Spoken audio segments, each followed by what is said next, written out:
Welcome, Black Eyes players. This is Gamer1745, and I've been making a lot of tutorials recently, but they seem to be popular, and I really do hope they help. Right, and I know I have a few more to make that have been requested, but here's one that's prompted by what someone asked me, who talking about World Ablaze mod for Hearts of Iron 4, and specifically they were asking about Realism in Black Ice for Hearts of Iron 3. And he heard that they had nerfed the USA. I guess he's presuming for gameplay reasons, and go, hey, I want it historical.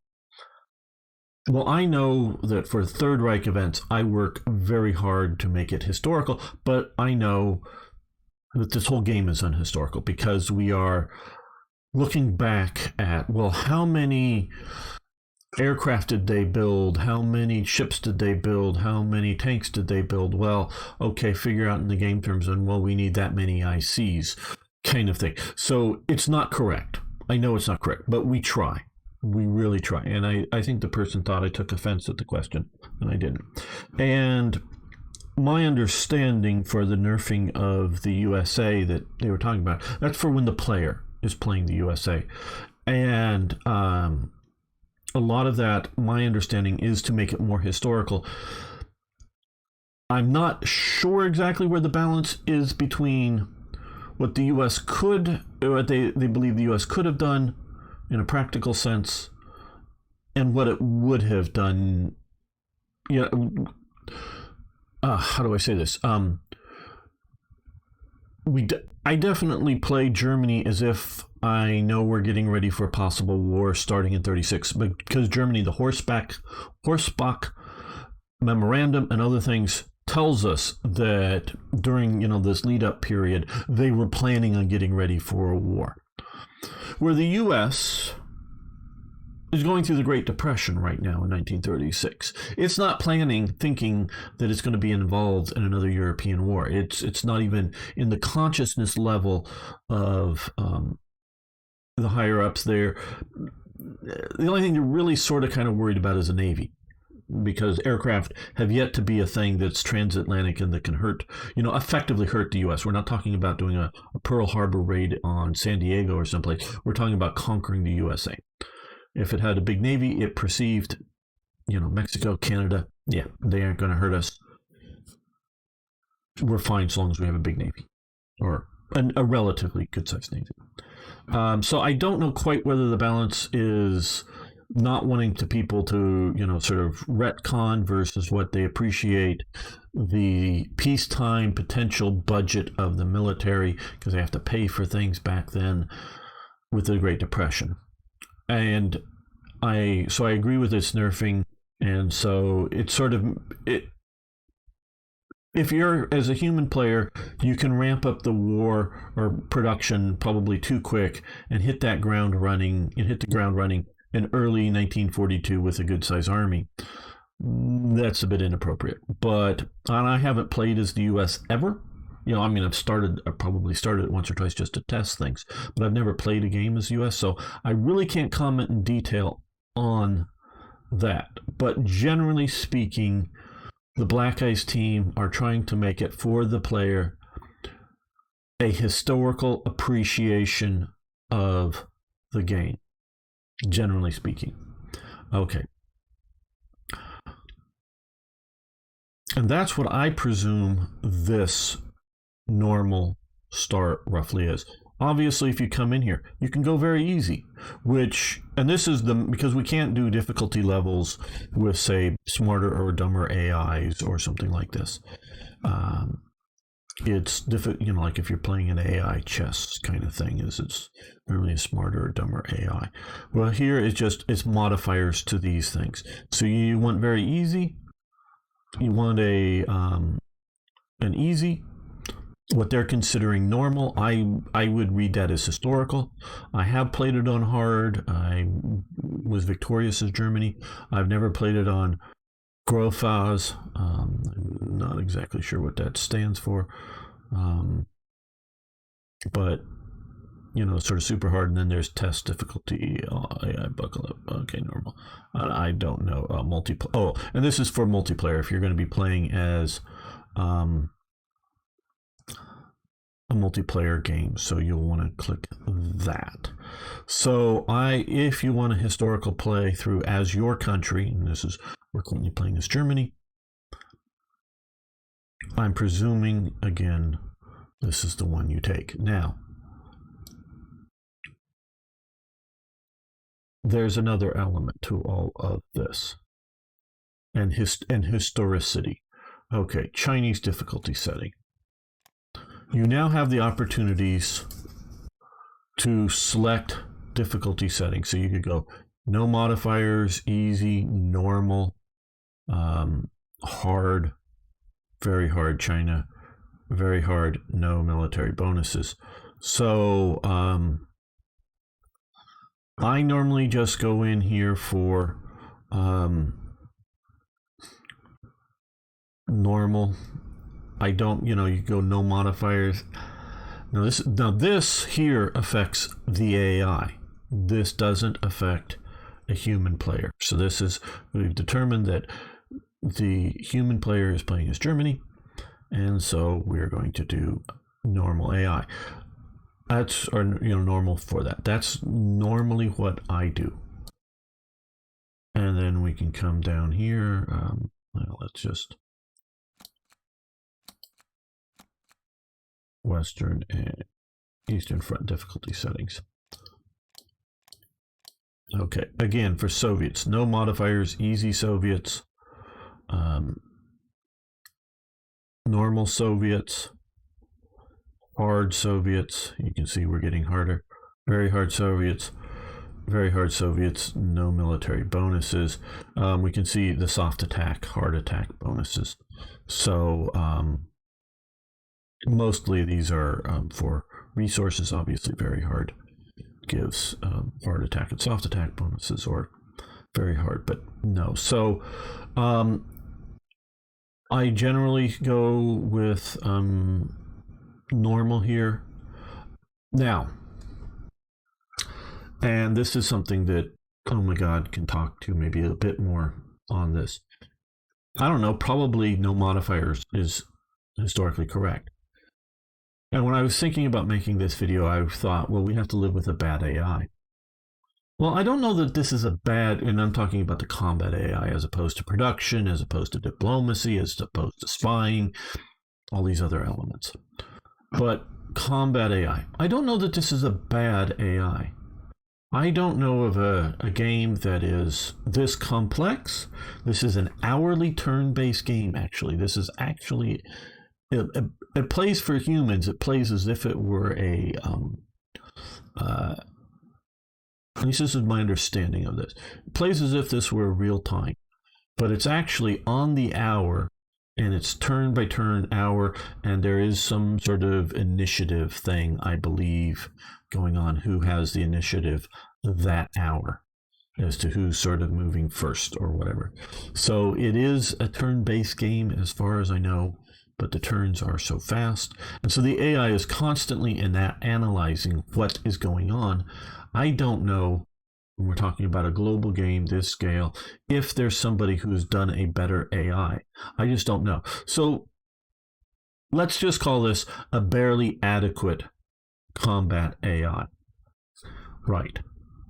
Now, if you were to give the Soviet Union its historical order of battle and see if you can defeat it, well, the AI is going to decide to put a bunch of armored divisions sitting down guarding the Iranian and Afghani borders, and really worry about and which they did historically have a few armored divisions and whatnot guarding, because Khalkhin Gol is over here where they actually did fight a war.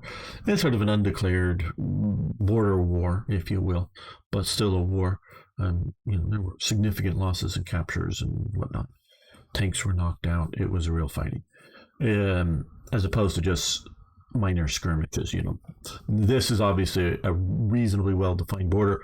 along the river. The river does shift and change a little bit, but where some of these other places you may find patrolling cavalry unit um, bumping into another one, and they didn't realize one just happens to be had crossed the border and didn't realize it, and shot at each other, and because both sides think the other side is on their territory, so they're shooting at each other. That kind of thing, especially like with China and Mongolia, was going on a lot of the time, just historically.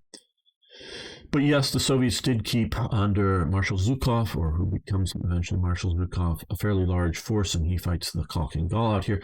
But the AI will guard, will have a huge amounts of forces sitting up, against Finland or something, and put just, not necessarily ignore the German-Russian border, German-Soviet border, but spread out its army way too much, and you can drive into Moscow while these forces down here are just trying to freaking get to the front. So that's where these difficulty settings come in.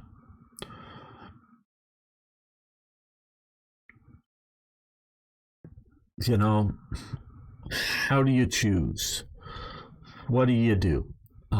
Each of these countries has, these are allied difficulty settings here, so which will affect United Kingdom, Australia, Canada, and I'm not sure if there's something goes beyond. No, probably just these here. So I normally just pick normal as being normal, not no modifiers. Something that gives a little more oil, a little more ICs, a little more manpower to these nations. And I normally pick out normal for Italy, an allied one, and particularly normal for Japan, so that it can fight normal China and AI America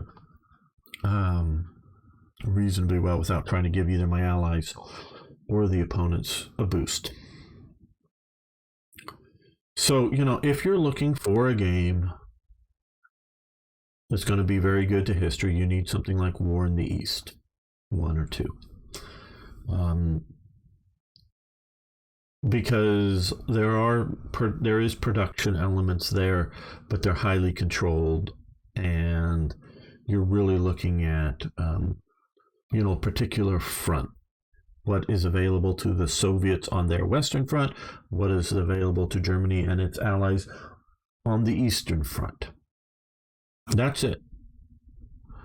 And you don't get the choices of, what if there's no bomb damage in Germany because they've conquered Britain, so there's no bombing bases or whatever it may be.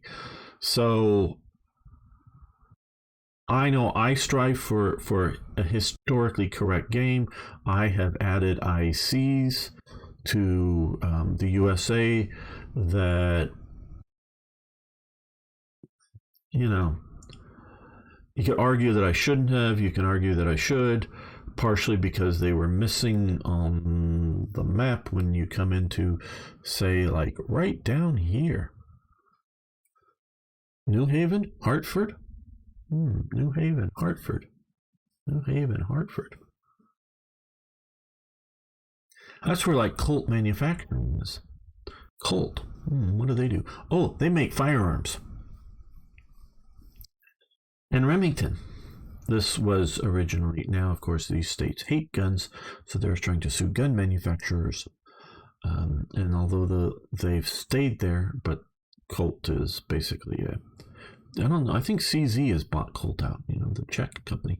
They're no longer innovative companies. And I think our American M4 carbines are made by FN USA. To make weapons for the U.S. government, you have to be a USA local manufacturer. So like Beretta had to set up a manufacturing in America when the U.S. was going to adopt the Beretta 92 pistol. And it's fine that it's they're not gonna, they do pay attention to what nations, and how sensitive, something like small arms isn't that sensitive of either secret or likely for sabotage by a foreign government if you just happen to go to war with Italy and you just nationalize or take over or control or whatever you want to call it of the Beretta USA factory and manufactured for the U.S. government. So it's just a requirement that for the U.S. that it's made in the U.S. So I think it's FN of USA currently makes our M4 carbines, but I'm not absolutely sure. And so I know HK has a M4 like, I forget the numbers, 512? I don't know, or whatever, and they've tried to get it adopted. There's groups like the Special Forces or whatever, limited production. Well, they can buy foreign-made stuff, but when you're talking about basic service guns for the Army, Navy, Air Force, and Marines, because they all have pistols or rifles, because there's some elite Air Force units, but mostly it's base guards and whatnot, or something, or naval forces that are guarding a base somewhere. I knew one of my Naval Junior ROTC Reserve Officer Training Corps, just if you not familiar with it, teachers, was a Brownwater Navy in Vietnam. So he was riding those small boats, doing that kind of stuff. So obviously needed M16s, M14s. Because they were prowling around the Mekong Delta or wherever it was during that war. So so all the major branches, if they're buying stuff like that, they need to have it made in America. Whoever designs it, whoever the owner of the company is. But companies like Colt made massive amounts of firearms, though other manufacturers like, Singer Sewing Machine made Colt 1911s. I mean, licensed copy of the 1911. So other manufacturers got into the thing during the war. So I've added some ICs to the USA because of that. I didn't do a lot, and I've talked about some of the stuff in more detail. But I think generally we're trying to make a game that has reasonably good results. One of the things the Black Ice team tests out that I do not is that they will run a game, often I think playing as Haiti, and see how it goes. How does your AI Germany do against AI Soviets? How does AI Japan fight AI China? Now, I will say one thing that is unhistorical is that in that case, AI Japan versus AI China, it is specifically set up so that China loses. Because if China does not lose, AI Japan will constantly focus in on both production for the land war and deploy all of its land forces to the continent, and only garrison troops that are unable to be moved, because they specifically make them unable to be moved by ship, are tied to garrisoning these various Pacific islands that they already own, and garrisoning Japan, the home islands, because they'll move everything else into that China war. And so when they go to war with Britain, they'll have nothing down here, or hardly nothing. They go to war with the USA, and even with scripted, historically based invasions of the Philippines and of Dutch East Indies, they won't have any forces readily available to reinforce, to send reinforcements beyond that, because the forces will be tied up in combat and it'll just grind on. Where it is different, if it is human Japan versus China, it's a different setup to make it harder for the human player, but it's meant just because of gameplay reasons. Do you want Japan to constantly be losing to an AI, or either a human, easy victory for a human, just think. No, let's see, where's Guam? Guam. U.S. starts right here. The U.S. brings its fleet in. invades Tokyo, takes Tokyo because there'll be a few garrison divisions around, but basically all of its army is sitting here, and it hasn't built much of a navy, and it can just go smash, boom, take, super easy. No, you don't want that. So because I am a mod maker too, though not on the Black Ice team, we do have to keep some of that into consideration with this game and the AIs that we have to deal with. But we try for a historically presented game, a historically balanced game.